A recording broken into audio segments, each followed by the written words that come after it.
আজকের প্রোগ্রামের একটু পরেই আপনাদের সম্মুখে তাফসীর করে ধন্য করবেন উত্তরবঙ্গের মাটি ও মানুষের জনপ্রিয় মুখ প্রখ্যাত আলেমে দ্বীন আলহাজ মুফতি বজলুর রশিদ মিয়া।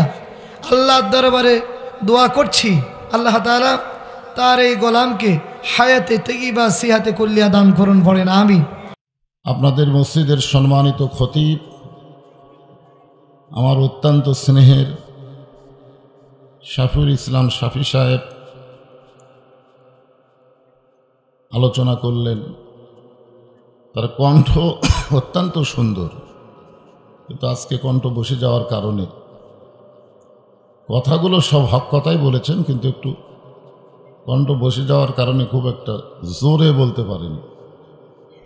কিন্তু বর্তমান তরুণ প্রজন্মের উদীয়মান একজন বক্তা, আমরা তার জন্য দোয়া করব। প্রতিদিন তার মাহফিল আল্লাহ যেন তার কণ্ঠটাকে পরিষ্কার করে দেয়, সকলে বলে আমিন।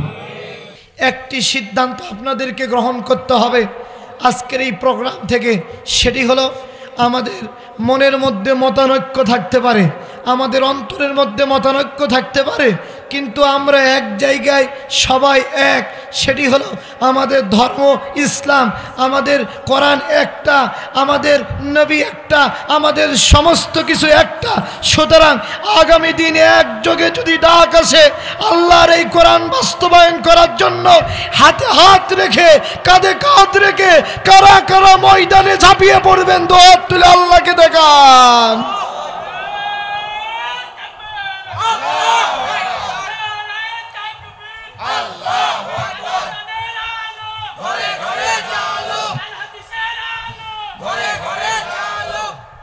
আল্লাহ কবুল করুন, পড়েন আমিন।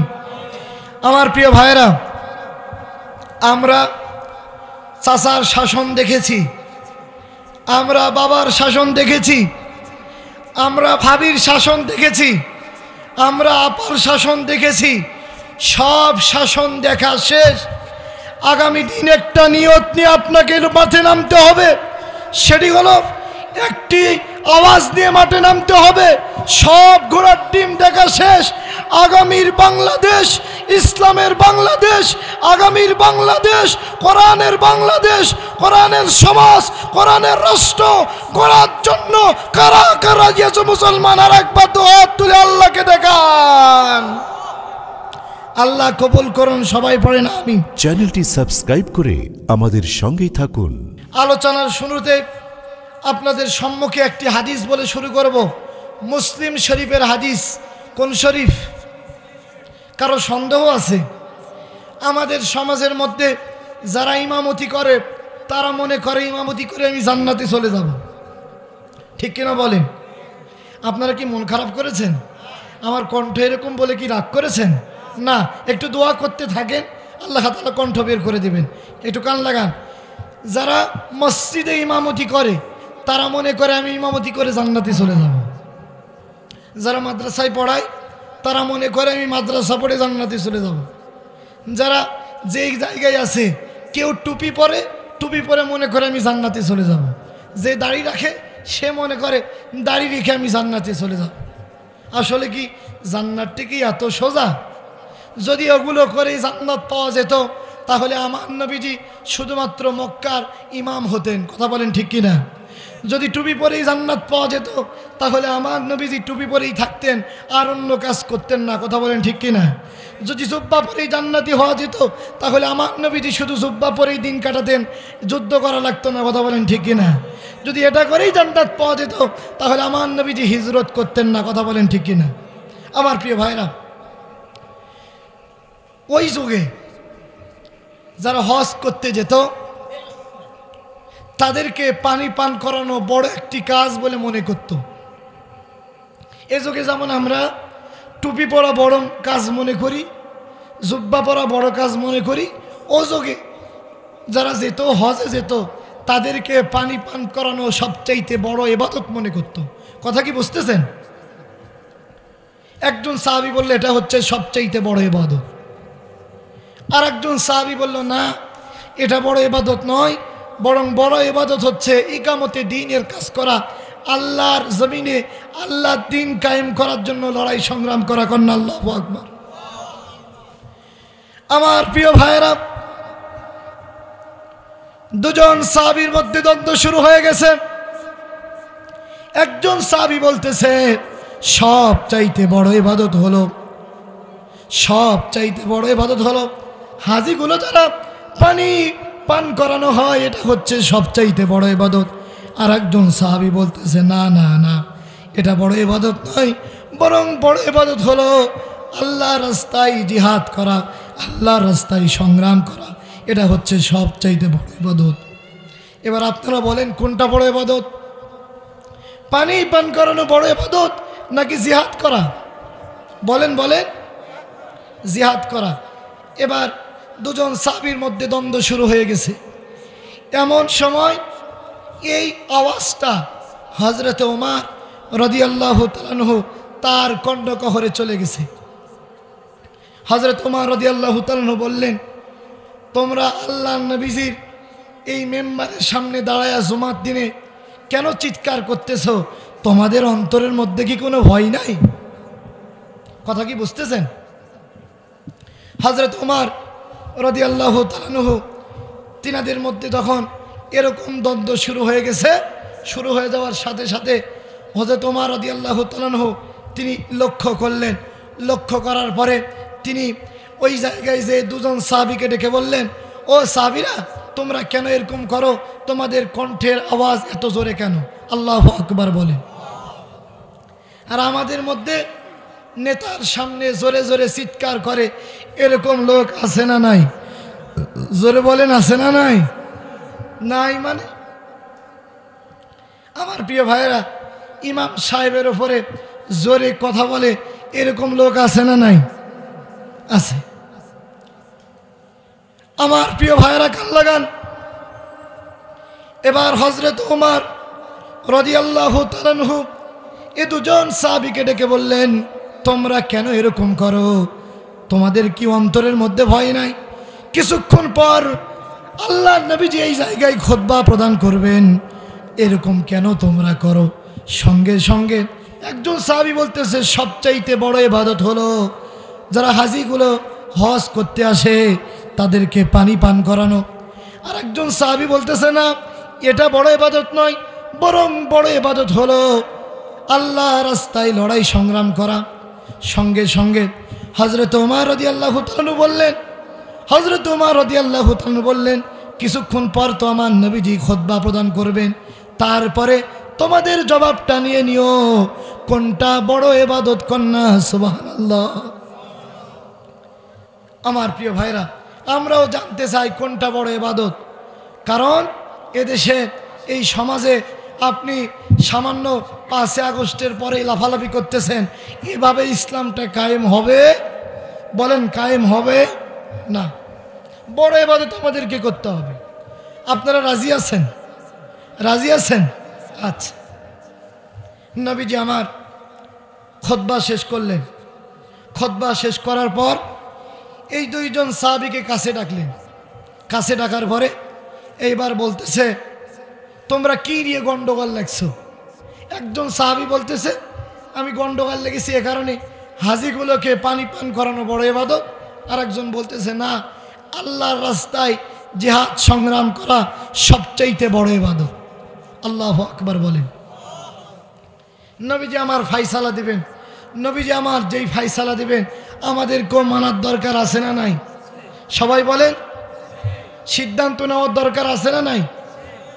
আমার প্রিয় ভাইরা, আজকে আপনাকে সিদ্ধান্ত নিতে হবে। সেটি হলো, যদি আপনি চান আগামীর বাংলাদেশটা যদি আল্লাহর কোরআন দিয়ে সাজাতে হয়, তাহলে আজকেও আপনাকে সিদ্ধান্ত নিতে হবে ওই বড় ইবাদত করার জন্য। পারবো তো ইনশাআল্লাহ? জোরে বলি ইনশা। সবাই বলি ইনশা। নবীজি আমার সিদ্ধান্ত দিবেন। কান লাগান, মনোযোগ আছে সবার? সিদ্ধান্ত আমাদেরকে মেনে নিতে হবে। নবীজি আমার বললেন, ও সাহাবীরা, তোমরা শুনে রাখো, নামাজ পড়ানো ছোট ইবাদত নয়, নামাজ পড়ানো ছোট ইবাদত নয়, দাড়ি রাখা ছোট ইবাদত নয়, টুপি পরা ছোট ইবাদত নয়, হাজিগুলোকে পানি পান করানো ছোট ইবাদত নয়, বরং এগুলো চাইতে সবচাইতে বড় ইবাদত হলো আল্লাহর রাস্তায় লড়াই সংগ্রাম করা, আল্লাহর রাস্তায় জিহাদ করা। কন্যা আল্লাহু আকবার, জোরে বলেন আল্লাহু আকবার। কারা কারা আল্লাহর রাস্তায় জিহাদ করার জন্য প্রস্তুত আছেন? একটু দু হাত তুলে আল্লাহকে দেখান। লিল্লাহে তাকবীর, লিল্লাহে তাকবীর। আমার প্রিয় ভাইরা, তাহলে আমরা সিদ্ধান্ত পেলাম সবচাইতে বড় ইবাদত হলো আল্লাহর রাস্তায় জিহাদ করা, আল্লাহর রাস্তায় লড়াই সংগ্রাম করা। সেটার জন্য আমরা প্রস্তুত হয়েছি। জোরে বলি ইনশাআল্লাহ, সবাই বলি ইনশাআল্লাহ।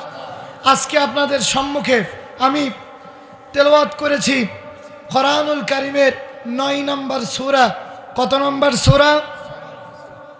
সূরার নাম তাওবা। জোরে বলেন কি? তাওবা শব্দের অর্থ হচ্ছে ফিরে আসা, কামব্যাক করা, রিটার্ন করা। আমার কথা কি বোঝা যায়? কষ্ট হচ্ছে আপনাদের? আমার কষ্ট হলেও আপনাদের কষ্ট দেব না, একটু কাটা কাটা করে কথা বলতে চাই। আমার প্রিয় ভাইরা একটু কান লাগান। তাহলে তাওবা শব্দের অর্থ কি? ফিরে আসা, কামব্যাক করা, রিটার্ন করা। কোথায় থেকে ফিরে আসবেন? বামন শিকড় ওই মোড় থেকে না, বরং আপনি যেই পাপের সাগরে নিমজ্জিত আছেন ওই জায়গা থেকে ফিরে আসবেন। এটার নামই হচ্ছে তাওবা। জোরে বলেন আল্লাহু আকবার। সূরাতুত তাওবার আরেকটি নাম আছে। কি আছে বলেন? সে নামটা কি বলতে পারবেন? পড়াশোনা করা লাগবে। আপনি ইসলামী আন্দোলনের কর্মী, পড়াশোনা করতে হবে। পারবো তো ইনশাল্লাহ? সূরাতুত তাওবার আরেকটি নাম হচ্ছে বারাআত। জোরে বলেন কি? বারাআত শব্দের অর্থ হচ্ছে বিচ্ছিন্ন হওয়া। কি হওয়া? কোথায় থেকে বিচ্ছিন্ন হবেন? যারা আল্লাহর দ্বীন মানে না, আল্লাহর দ্বীন আল্লাহর জমিনে কায়েম হোক এইটা মন থেকে চাই না, তাদের কাছ থেকে আপনাকে বিচ্ছিন্ন হতে হবে। অনেকেই কিছু পাওয়ার আশায়, একটা লুঙ্গি পাওয়ার আশায়, এক কাপ চা পাওয়ার আশায়, এক প্যাকেট বিড়ি পাওয়ার আশায় ভোটের সময় মতামত চেঞ্জ করে। কথা বলেন ঠিক কিনা? আরও আসতে বলেন। আমার প্রিয় ভাইরা, আল্লাহ রাব্বুল আলামিন সূরাতুত তাওবার বারাত শব্দ দিয়ে বোঝালেন তাদের সাথে বিচ্ছিন্ন হওয়া, যারা ইসলাম বোঝে না, ইসলাম মানে না, ইসলাম অনুযায়ী চলে না, এ সমস্ত মানুষগুলো থেকে তোমাকে বিচ্ছিন্ন হতে হবে। কথা বলেন ঠিক কিনা? এই সিদ্ধান্ত আপনাকে আমাকে নিতে হবে। এক কাপ চায়ের আশায়, কিছু টাকার আশায় নেতার পিছনে স্লোগান দিচ্ছেন, অমুক নেতার চরিত্র ফুলের মতো পবিত্র, নামাজ পড়ে না একক্ত, গাজা টানে পাঁচক্ত, ব্রিজকে বলে ব্রিজ ভাই সাইড দেন। এরকম নেতা আমাদের সমাজের মধ্যে আছে না নাই? একটু জোরে বলেন, আছে না নাই? আমার প্রিয় ভাইরা, আল্লাহ রাব্বুল আলামিন বলেন এদের থেকে আপনাকে বিচ্ছিন্ন হতে হবে। কথাকার? এজন্যই মুফাসসিরিনে কেরাম তাওবার আরেকটা নাম দিয়েছেন, সেটি হলো বারাত। এই সূরার লক্ষ্য উদ্দেশ্য হলো এইটা, মক্কার জমিনে এই সূরাটা নাজিল হয়েছে। মক্কার জমিনে যেই সময় নাজিল হয় ওই সময় ওই মুহূর্তে সাহাবীরা তাদের যেগুলো পিতা ছিল, ভাই ছিল বিধর্মী, মুহাম্মদ সাল্লাল্লাহু আলাইহি ওয়াসাল্লাম রাষ্ট্রপ্রধান হোক এইটা চাইতো না। ওই সময় আল্লাহ রাব্বুল আলামিন এই সূরার এই দুইটি আয়াত নাজিল করেন। আল্লাহ রাব্বুল আলামিন এই মুহূর্তে আমার মনে হয় এই সময়টা দেখে দেখে নাজিল করতেছেন। কন্যা আল্লাহু আকবার। কারণ আমার দেশের মানুষের চরিত্রটা হয়েছে এরকম, যখন যেই দিকে বৃষ্টি তখন ওই দিকে ছাতা। এরকম লোক আমাদের মাঝে আছে না নাই? আপনি সাদাবাজদের সাথে থাকবেন, কিয়ামতের দিন সাদাবাজদের সাথে উঠবেন। কথাকার? মোল্লার নাকি আল্লাহর? আপনি যদি আপনার এলাকার সুদখোরের সাথে থাকেন তাহলে ওই সুদখোরের সাথেই কিয়ামতের দিন উঠবেন। কথাকার? আল্লাহ। আমার প্রিয় ভাইরা, আল্লাহ রাব্বুল আলামিন সেখানে কেন্দ্র করেই আজকের এই দুটি আয়াত নাজিল করেন। আমি কি বলবো নাকি শেষ করে দেব? কষ্ট হচ্ছে? কষ্ট হচ্ছে? মন খারাপ করেছেন? আমার প্রিয় ভাইরা, আমি তো আপনাদের মসজিদের খতিব, প্রতি সময় আলোচনা করি। আজকে আল্লাহ তাআলা এরকম অবস্থা দিয়ে দিয়েছে, একটু কষ্ট করে শোনেন। আল্লাহ কি বলছেন? আল্লাহ রাব্বুল আলামিন বলছেন, ইয়া আইয়ুহাল্লাযীনা আমানু লা তাত্তাখিযু আবাআকুম ওয়া ইখওয়ানাকুম আউলিয়া ইন ইসতাহাব্বুল কুফরা আলাল ঈমান। জোরে বলেন আল্লাহু আকবার। আল্লাহ রাব্বুল আলামিন বলছেন, হে আমার ঈমানদার লোকেরা, ইয়া আইয়ুহাল্লাযীনা আমানু, হে আমার ঈমানদার লোকেরা, তোমরা খবরদার আউলিয়া বন্ধু হিসাবে গ্রহণ করো না। কাদেরকে বন্ধু হিসাবে গ্রহণ করা যাবে না? ওই সমস্ত পিতা, আবাকুম, ওই সমস্ত পিতা, ওয়া ইখওয়ানাকুম, ওই সমস্ত ভাই যারা যারা ঈমানের উপরে কুফরকে প্রাধান্য দেয়, এদেরকে বন্ধু হিসাবে গ্রহণ করা যাবে না। কথাটা কার? জোরে বলেন, কথাটা কার? আল্লাহর কথা। কথাটা আল্লাহর। এটা আপনি মেনে নেবেন? মেনে নেবেন? এখন সর্বপ্রথম আপনি ইসলামী আন্দোলনের কর্মী, সর্বপ্রথম নিকটতম আত্মীয় আপনাকে বাধা দেয়, সেটি হলো আপনার বাবা, আপনার ভাই। কথা বলেন ঠিক কি না? আপনি ইসলামী আন্দোলন করেন, আপনার বাবা বলতেছে, বাবা তুমি তো 5 ওয়াক্ত নামাজ পড়লেই হয়, নিয়মিত কোরআন পড়লেই হয়, এই সব ইসলামী আন্দোলন কেন করতে হবে? কে বলতেছে? বাবা বলতেছে। কে বলে? ভাই বলে। আমাকেও মাঝে মধ্যে পরামর্শ দেওয়া হয়, বলতেছে কোরআন হাদিস থেকে অনেক আলোচনা তো আছে, তুমি কেন ইসলামী আন্দোলনের কথা বলো? ওই কবরের কাহিনী বলতে পারো না? কিস্সা কাহিনী বলতে পারো না? আমার ওই সময় মনে হলো আবু জেহেল যদি বেঁচে থাকতো আজকে এই কথাটাই বলতো। কথা বলেন ঠিক কিনা? আল্লাহ এই কথা জানেন, এজন্যই বললেন আউলিয়া তাদেরকে বন্ধু হিসাবে গ্রহণ করো না। যদি তোমার পিতা, যদি তোমার ভাই ঈমানের ওপরে কুফরিকে প্রাধান্য দেয়, এদেরকে কি বন্ধু হিসাবে গ্রহণ করা যাবে? জোরে বলেন, যাবে? করবেন না? করা যাবে না। যদি করেন, আল্লাহ আয়াতের শেষ অংশে বলেন, ওয়ামান ইয়াতাওয়াল্লাহুম মিনকুম ফাউলাইকা হুমুয যালিমুন। জোরে বলেন আল্লাহু আকবার। আল্লাহ রাব্বুল আলামিন বলেন, তাদেরকে তোমরা যদি বন্ধু হিসাবে গ্রহণ করো, তাহলে তোমরা পৃথিবীর মধ্যে সব চাইতে বড় জালেম। কোন নাউজুবিল্লাহ? জোরে বলেন নাউজুবিল্লাহ। তার মানে হলো মক্কার লোকেরা তখন আল্লাহ নবীজি, বিশ্ব নবীজি জনাবে মুহাম্মদুর রাসূলুল্লাহ সাল্লাল্লাহু আলাইহি ওয়াসাল্লাম, তিনি যখন সাহাবীদেরকে ডেকে বললেন, ও সাহাবীরা রে, তোমাদেরকে হিজরত করতে হবে।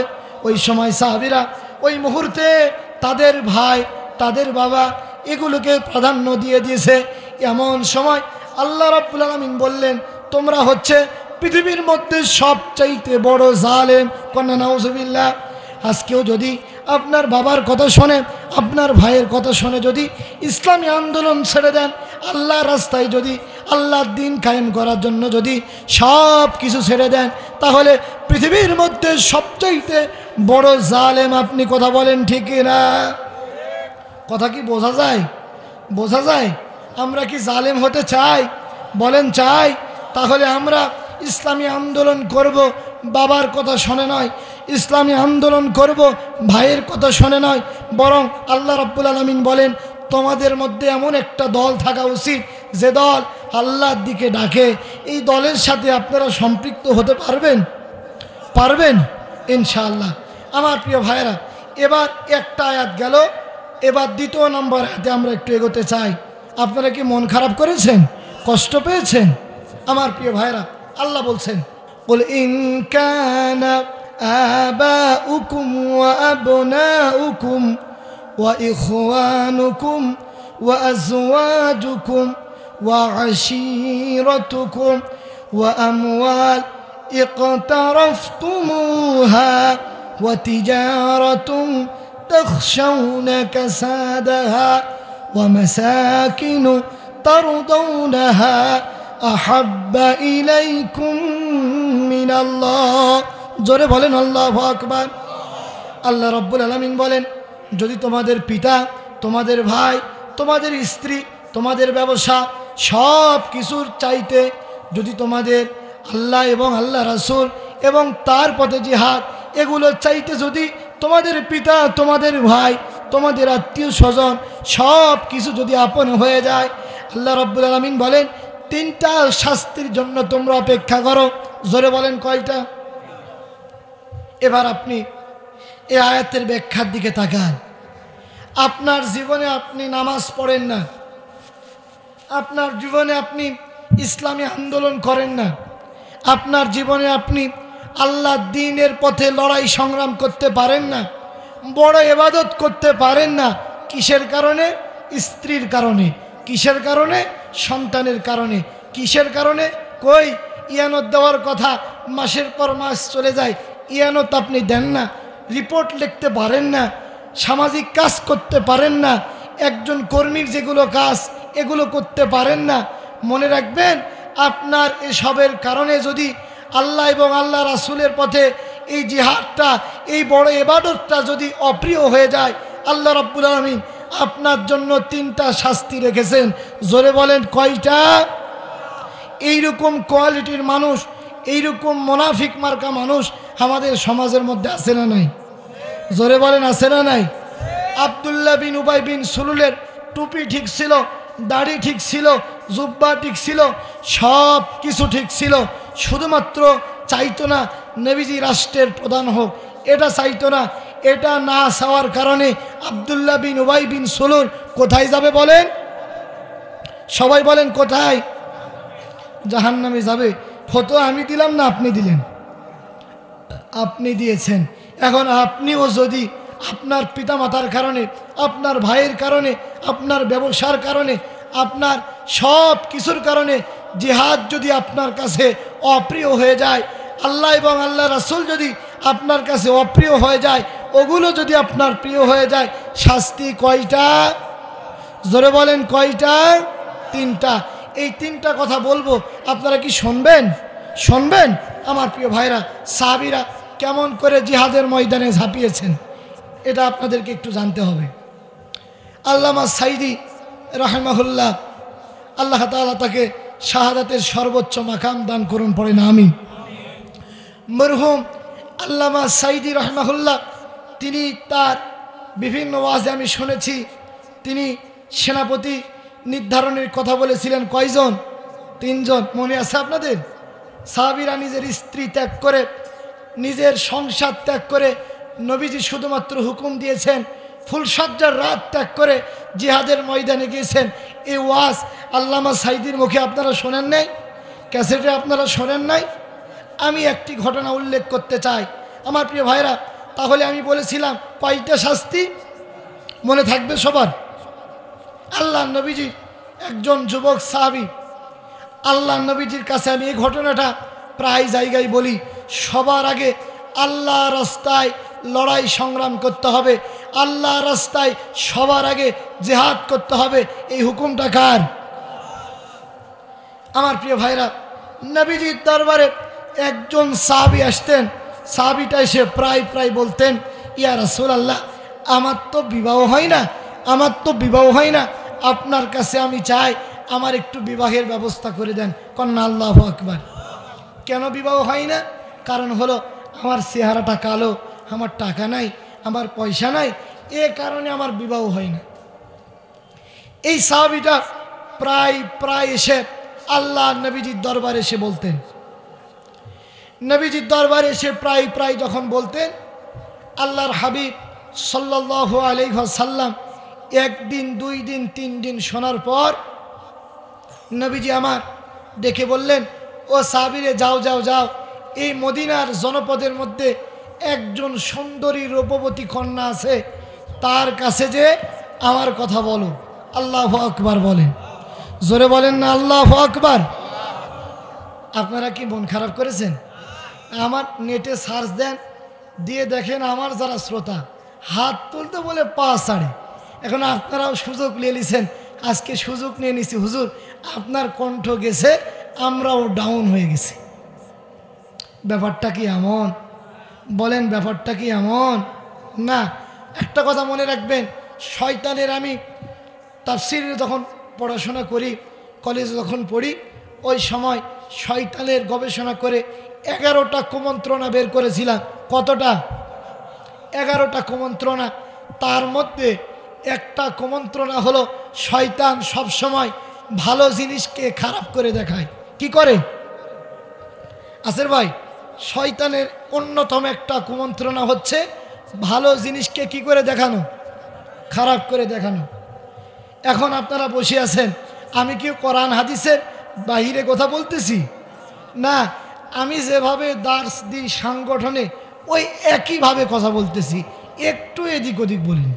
কথা কি বুঝতেছেন আমার প্রিয় ভাইরা? এখন শয়তান আপনার মনের মধ্যে বলতেছে, হুজুর কি বলতেছে এগুলো? কি বলতেছে? অনেকের মনের মধ্যে বলতেছে, মানে শয়তান ভালো জিনিসকে খারাপ করে দেখাচ্ছে।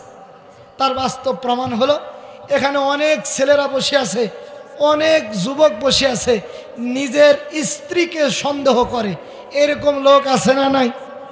জোরে বলেন, আছে না নাই? এরকমই একটি ছেলে খালি বউকে খালি সন্দেহ করে।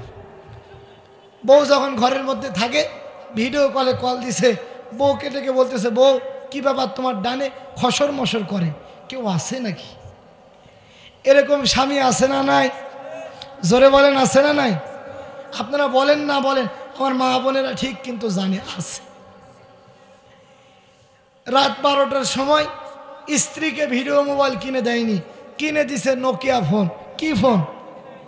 কারণ ভিডিও ফোন কিনে দিলে সমস্যা যদি হয়, এজন্য নোকিয়া ফোন কিনে দিছে। এখন রাত 12টার সময় স্ত্রী চার্জে দিছে, চার্জে দেওয়ার পরে হঠাৎ মোবাইলটা টুট করে বেজে উঠছে।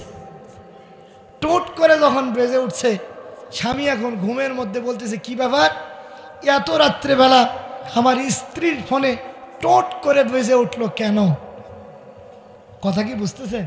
টোট করে যখন বেজে উঠছে, ছেলেটা এইবার নোকিয়া ফোনের দিকে তাকায় দেখে লেখা আছে বিউটিফুল।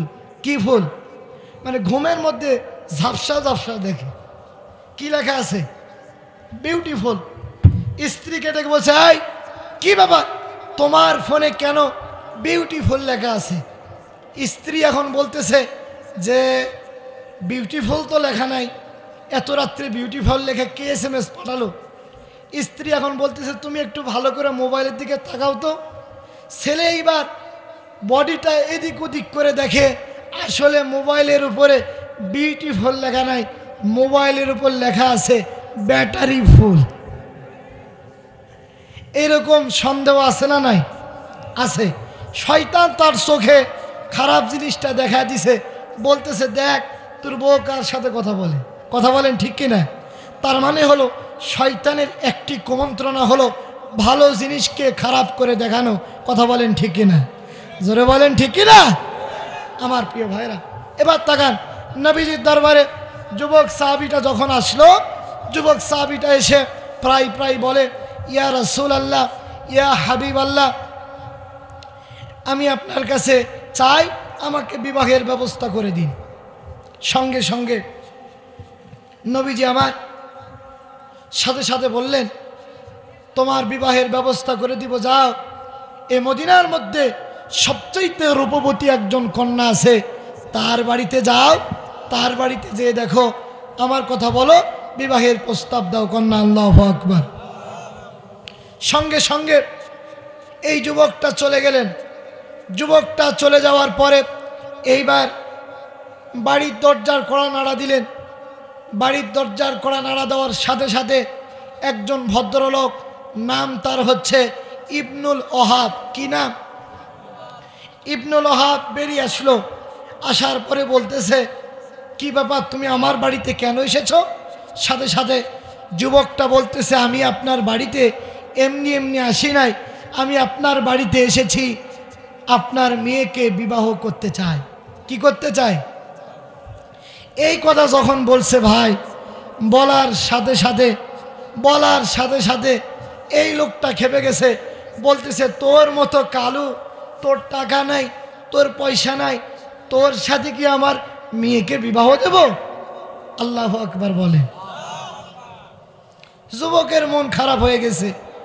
একটু আগে আনন্দ হয়েছিল, আল্লাহ রাসূল যেহেতু বলে দিয়ে পাঠিয়েছে সেহেতু বিবাহ হবে। এই লোকটা এ কথা বলার সাথে সাথে যুবকটা ওই জায়গায় মন খারাপ করে বসে চলে আসবে। এমন সময় যুবকটা এইবার ওই লোকের দিকে তাকায়া বলতেছে, আপনার বাড়ি তো আর আমি এমনি এমনি আসিনি, আমাকে পাঠিয়েছেন জামানার শ্রেষ্ঠ মহামানব রহমাতুল্লিল আলামিন বিশ্বনবী জনাবে মুহাম্মদুর রাসূলুল্লাহ। চিৎকার দিয়ে বলেন সাল্লাল্লাহু আলাইহি ওয়াসাল্লাম। এ কথা যখন যুবকটা বলছে, বলার সাথে সাথে এইবার পাশের ঘর থেকে ওই সুন্দরী রূপবতী কন্যা বলতেছে, ও যুবক তুমি দাঁড়াও। আল্লাহু আকবার বলবেন না? তুমি আমার নবীজিকে বলে দিও কি হবে আমার রূপ সৌন্দর্য দিয়ে, কি হবে আমার রূপ সৌন্দর্য দিয়ে। তুমি আমার নবীজিকে বলে দিও আমি বিবাহের জন্য রাজি, তিনি যেন মোহরানার টাকা নির্ধারণ করে দিয়ে আমার বিবাহের ব্যবস্থা করে দেয়। কন্যা আল্লাহু আকবার। ভালো লাগতেছে? হ্যাঁ, একটু কান লাগান আমার প্রিয় ভাইরা। এমন সময় যুবক এ কথা শোনার পরে হাসি মাখা মুখটা নিয়ে চলে গেছেন আল্লাহ নবীজির দরবারে। কোথায়? নবীজির দরবারে চলে গেছেন। নবীজির দরবারে চলে যাওয়ার পরে এইবার আল্লাহ নবীজি এই যুবকের হাসি মাখা মুখটা দেখে বলতেছে, ও যুবক তুমি এত হাসো কেন? বলো এত হাসো কেন? সঙ্গে সঙ্গে যুবকটা বলতেছে, ইয়া রাসূলুল্লাহ, ইয়া হাবিব আল্লাহ, প্রথমে তো তারা রাজি হয় নাই, প্রথমত সে রাজি হয় নাই, কিন্তু যখনই আপনার কথা বললাম সাথে সাথে মেয়েটা বিবাহের জন্য রাজি হয়ে গেছে। কন্যা আল্লাহু আকবার। জোরে বলেন আল্লাহু আকবার। সাথে সাথে এই যুবকটা বলতেছে, ইয়া রাসূলুল্লাহ, ইয়া হাবিব আল্লাহ, তবে শর্ত দিয়েছে, শর্ত হলো আপনাকে কাজী নির্ধারণ হতে হবে, নির্ধারণ করে দিয়ে আমার বিবাহের মোহরানা দিতে হবে। সাথে সাথে আল্লাহর হাবিব সাল্লাল্লাহু আলাইহি ওয়াসাল্লাম তিনি বিবাহের মোহরানা দিয়ে দিলেন 400 দিরহাম। কত দিরহাম? সবাই বলেন কত? 400 দিরহাম যখন দিয়ে দিলেন, দিয়ে দেওয়ার সাথে সাথে এইবার এই যুবকটা যে একটু মুখে হাসি ছিল, হাসি শেষ হয়ে গেছে। যুবক এখন বলতেছে, ইয়া রাসূলুল্লাহ, এই টাকার জন্যই তো আমি বিবাহ করতে পারি না, এত টাকা আমি পাবো কোথায়? নবীজি আমার বললেন, যুবক তুমি কি দেখো না, ওই যে দেখো আমার ধনী একজন সাহাবী আছে, তার বাড়িতে যাও, যে আমার কথা বলো, দেখো তো তোমার মোহরানার কিছু ব্যবস্থা হয় কিনা। কন্যা আল্লাহু আকবার। আমার প্রিয় ভাইরা, যুবকটা চলে গেলেন। যুবকটা এবার হযরতে উসমান রাদিয়াল্লাহু তাআলা আনহুর বাড়িতে চলে গেলেন। উসমান রাদিয়াল্লাহু তাআলা আনহুর বাড়িতে যাওয়ার পরে উসমান রাদিয়াল্লাহু তাআলা আনহু তিনি এইবার এই যুবককে দেখতে পেলেন। যুবককে দেখতে পাওয়ার পরে এইবার যুবককে ডেকে বলতেছে, ও যুবক তুমি এত হাসো কেন? সঙ্গে সঙ্গে যুবকটা দেখে বলতেছে, আমি এমনি এমনি আসিনি। বিস্তারিত ঘটনা খুলে বললেন।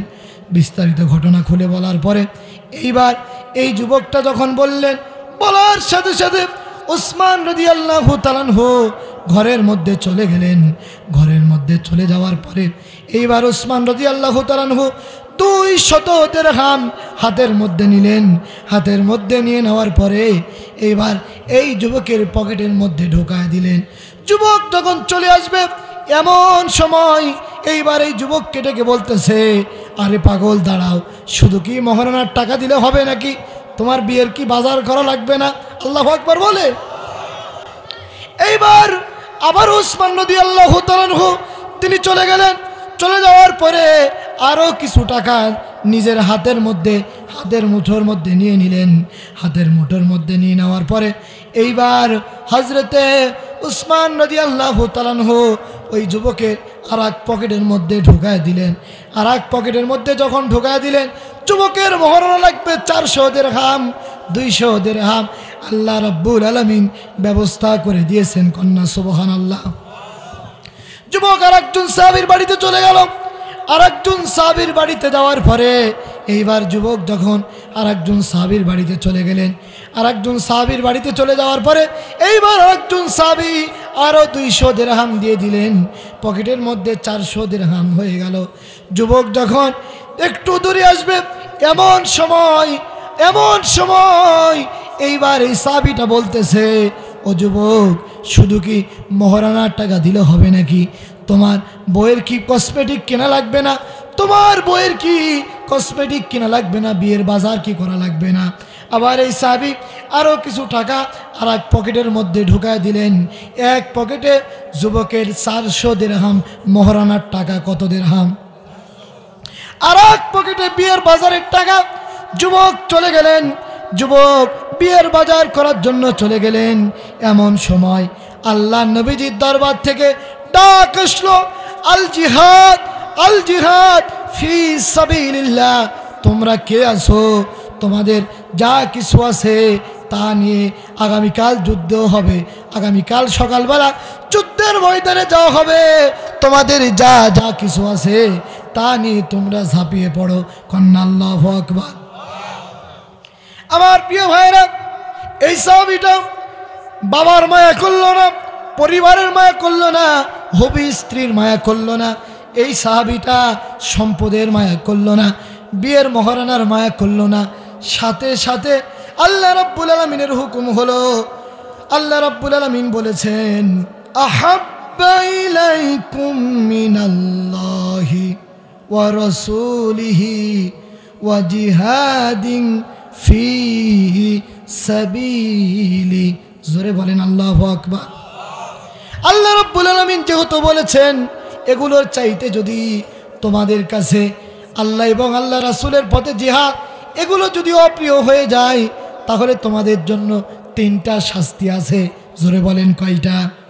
3টা শাস্তি আছে। এই চিন্তা করে এইবার এই যুবকটা বিয়ের বাজার ফেলে রাখলেন। বিয়ের বাজার ফেলে রাখার পরে এই যুবকটা এইবার ওই 400 দিরহাম দিয়ে তাগড়া একটা ঘোড়া কিনলেন। কি কিনলেন বলেন? তাগড়া একটা ঘোড়া কিনলেন। আরো কিছু টাকা দিয়ে ঢাল কিনলেন, তরবারি কিনলেন। আল্লাহু আকবার বলেন। আমার প্রিয় ভাইরা, আমাদের মাঝেও যদি এই মুহূর্তে ডাক আসে, বিয়ের বাজার তো দূরের কথা, শুধুমাত্র একটু পায়ে যদি ব্যথা হয়, নেতা ফোন দিছে অমুক জায়গায় যেতে হবে, সাথে সাথে বলতেছে পায়ের ব্যথা, বাজার করা লাগবে, স্ত্রী অসুস্থ, এরকম কৈফিয়ত হয় কি হয় না? কি ভাবছেন? করে না? এরকম করে। কয়টা শাস্তি? জোরে বলেন কয়টা? হ্যাঁ, 3টা শাস্তি। মনে রাখবেন, এটা আমি আলোচনার শেষে বলবো। যুবকটা এবার ওই টাকা দিয়ে বিয়ের বাজার বাদ দিয়া ঘোড়া কিনলেন, ঢাল কিনলেন, তরবারি কিনলেন। এই মুহূর্তে পরের দিন সকালবেলা এই যুবকটা জিহাদের ময়দানে রওনা দিয়ে দিয়েছেন। কারণ সবচাইতে বড় ইবাদত কোনটা? জোরে বলেন, সবচাইতে বড় ইবাদত কোনটা? আল্লাহ নবীজি রোজা ছেড়ে দিয়েছেন, নামাজ ছেড়ে দিয়েছেন। বদরের প্রান্তরে নবীজি আমার রমজান মাসে যুদ্ধ করেছেন। আমার প্রিয় ভাইরা, তার মানে হলো সবচাইতে বড় ইবাদত কোনটা? সে কথা আমি বোঝাচ্ছিলাম। কাল লাগান। অনেক জায়গায় মাহফিল হয়, বক্তা কি বলে বক্তাও জানে না, শ্রোতারা কি বলে শ্রোতাও বোঝে না। খালি মাঝে মধ্যে জিকির হয় আর বাপ রে বাপ, এরকম আছে না নাই? জোরে বলেন আছে না নাই? আপনারা কান লাগান, সরাসরি আল্লাহর কোরআন থেকে কথা বলছি, কান লাগান। যুবকটা এবার জিহাদের ময়দানে রওনা দিয়ে দিয়েছেন। মুখে একটা মাস্ক পরিধান করে, মুখে একটা মাস্ক পরিধান করার পরে এবার যুবকটা যখন রওনা দিয়ে দিয়েছেন, আল্লাহ নবীজি, বিশ্ব নবীজি জনাবে মুহাম্মদুর রাসূলুল্লাহ সাল্লাল্লাহু আলাইহি ওয়াসাল্লাম যেই মুহূর্তে জিহাদের ময়দানে সাহাবীদেরকে রিক্রুট করবেন, নিযুক্ত করবেন। এমন সময় আল্লাহ নবীজি লক্ষ্য করলেন ওই যুবকের মুখ থেকে মাস্কটা পড়ে গেছে। যুবকের মুখ থেকে যখন মাস্কটা পড়ে গেছে, এমন সময় আল্লাহ নবীজি এই যুবক সাহাবীকে বলতেছে, ও সাদ আল আসাদ, তোমার না বিবাহ করার কথা ছিল, তুমি কেন যুদ্ধের ময়দানে এসেছো? সাথে সাথে সাহাবী বলতেছে, ইয়া রাসূলুল্লাহ, ইয়া হাবিবাল্লাহ, আমি যদি বিবাহ করতাম আমার ঈমানটা পরিপূর্ণ হতো, ঠিক আছে, কিন্তু আমি যদি যুদ্ধের ময়দানে আসার পরে শাহাদাতের নজরানা যদি পেশ করতে পারি, আল্লাহ রাস্তায় যদি শাহাদত বরণ করতে পারি, আল্লাহ রাস্তায় যদি জিহাদের ময়দানে নিজের জীবনটা যদি চলে যায়, এই বড় ইবাদত যদি আমি করতে পারি, তাহলে মরতে দেরি হবে, আল্লাহর রাস্তায় যেতে দেরি হবে না, আল্লাহর জান্নাতে যেতে দেরি হবে না। কন্যা আল্লাহু আকবার। এই মনোভাব হৃদয়ের মধ্যে নিয়ে আসবেন। প্রাথমিক একটা বিজয় পেয়েছেন, ঠিক আছে, এইটা নিয়ে বড় বড় গল্প করেন আর নাকে তেল দিয়ে ঘুমান, এভাবে ইসলামটা কায়েম হবে না। বরং ইসলামটা যদি আপনি কায়েম করতে চান, তাহলে এই বড় ইবাদতটা করার দরকার আছে না নাই? যেই দিন থেকে আমি শপথ নিয়েছি, কোন শপথ আপনারা বুঝে নেবেন, যেই দিন থেকে শপথ নিয়েছি ওই দিনই আল্লাহ রাস্তায় নিজের জানমাল দিয়ে দিয়েছি। যে কোনো মুহূর্তে আমার জীবনটা চলে যেতে পারে, ওই মুহূর্তে আমি আল্লাহ রাস্তায় বলতে পারবো, আল্লাহ আমি তোমার পথে ছিলাম, আমি তোমার রাস্তায় ছিলাম। ইসলাম কায়েম হলো কিনা এটা বড় কথা নয়, বড় কথা হলো আমরা তোমার রাস্তায় থেকে নিজের জীবনটা বিলিয়ে দিয়েছি। কথা বলেন ঠিক কিনা? এই আল্লাহ রাস্তায় নিজের জীবন দেওয়ার জন্য কারা কারা দিয়েছে মুসলমান, দুহাত তুলে আল্লাহকে দেখাও।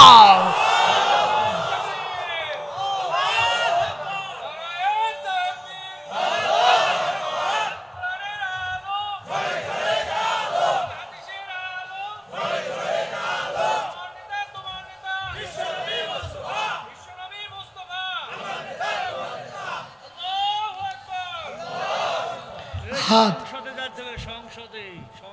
আচ্ছা, একজন দাঁড়ায় তাকবীর দেন তো, আমার বাপজানকে দেখায় দেন।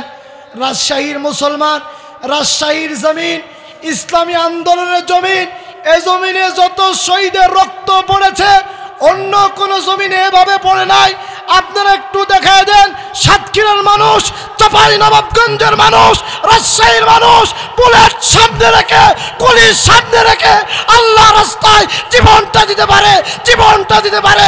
দুহাত তুলে আল্লাহকে একবার দেখায় দেন। আপনারা দাঁড়ান, একজন তাকবীর দেন, দাঁড়ান দাঁড়ান, একজন দাঁড়ান, তাকবীর দেন।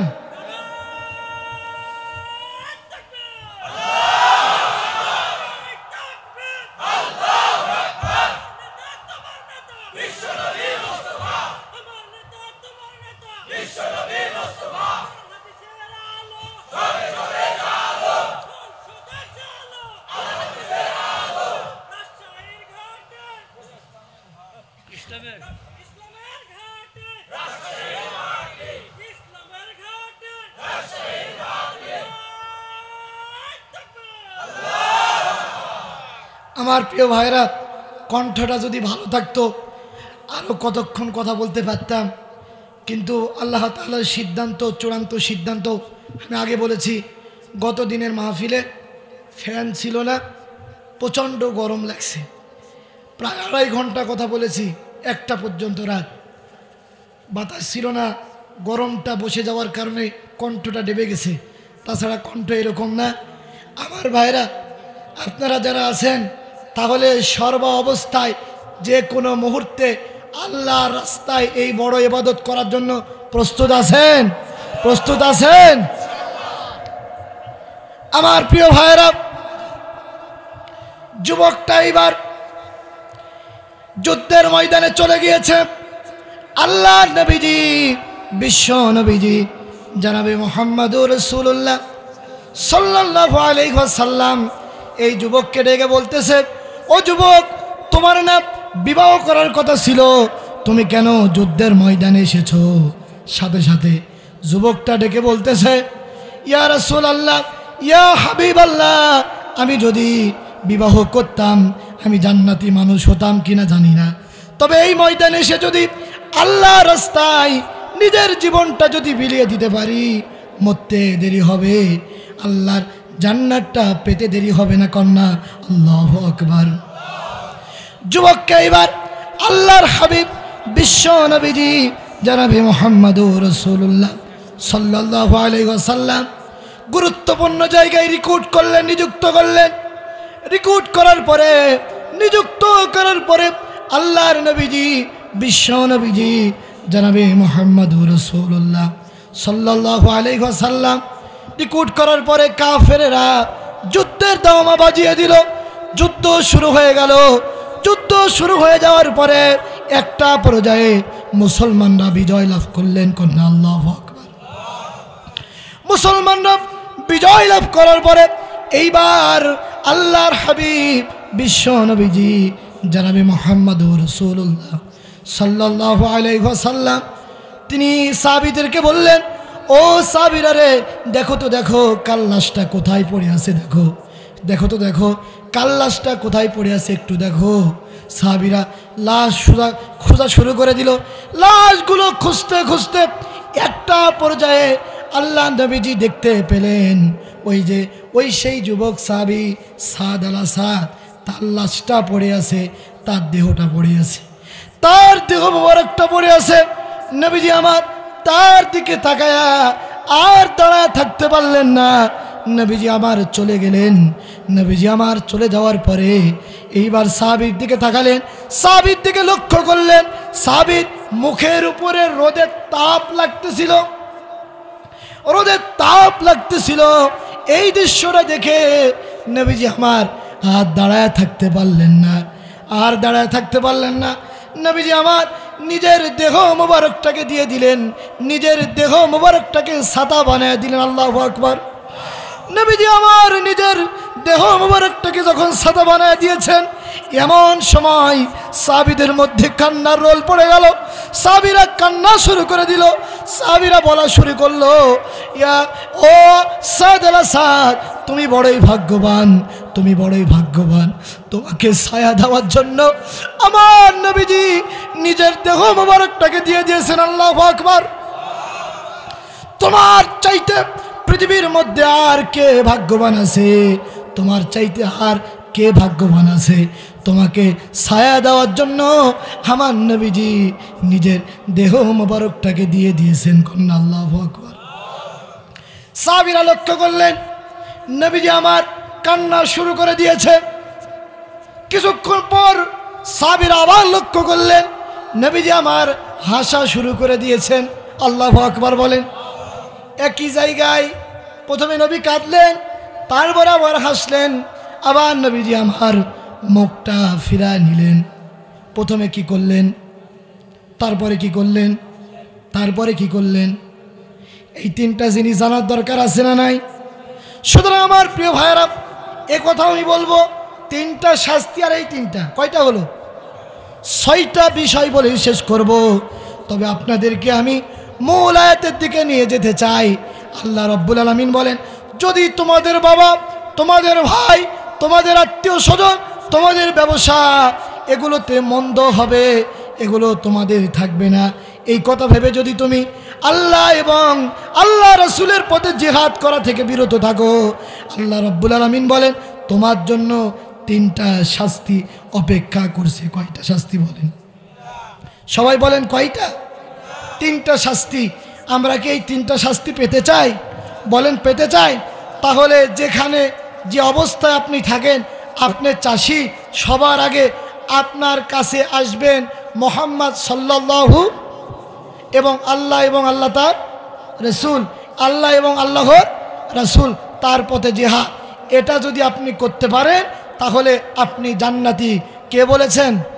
কথাকার মোল্লার নাকি আল্লাহর? সবাই বলেন মোল্লার নাকি আল্লাহর? আমার প্রিয় ভাইরা, তাহলে মানব জীবনে আমাদেরকে সিদ্ধান্ত নিতে হবে সব জায়গায় কাকে প্রাধান্য দিতে হবে। সম্পদের ক্ষেত্রে কাকে প্রাধান্য দেবেন? বলেন বলেন। সম্পদের ক্ষেত্রে কাকে প্রাধান্য দিবেন? স্ত্রীর ক্ষেত্রে কাকে প্রাধান্য দিবেন? ব্যবসার ক্ষেত্রে কাকে প্রাধান্য দিবেন? সব জায়গায় প্রাধান্য দিতে হবে কাকে? আল্লাহ এবং আল্লাহ রাসূলকে। রাজি আছেন? আমি একটু দুহাত দেখতে চাই, তোলেন তো, তোলেন দেখি। লিল্লাহে তাকবীর। আজকে দুইটা আয়াত আমরা বুঝেছি তো ইনশাল্লাহ। আগামীকাল সকালবেলা বলবেন কি হুজুর কথা বললো, গলাটা ভাঙ্গা ছিল, কিছু বুঝি নাই। একটু দুহাত তুলে আল্লাহকে দেখান তো। এই দেখেন, হাত তুলে নাকি দেখেন। লিল্লাহে তাকবীর, লিল্লাহে তাকবীর।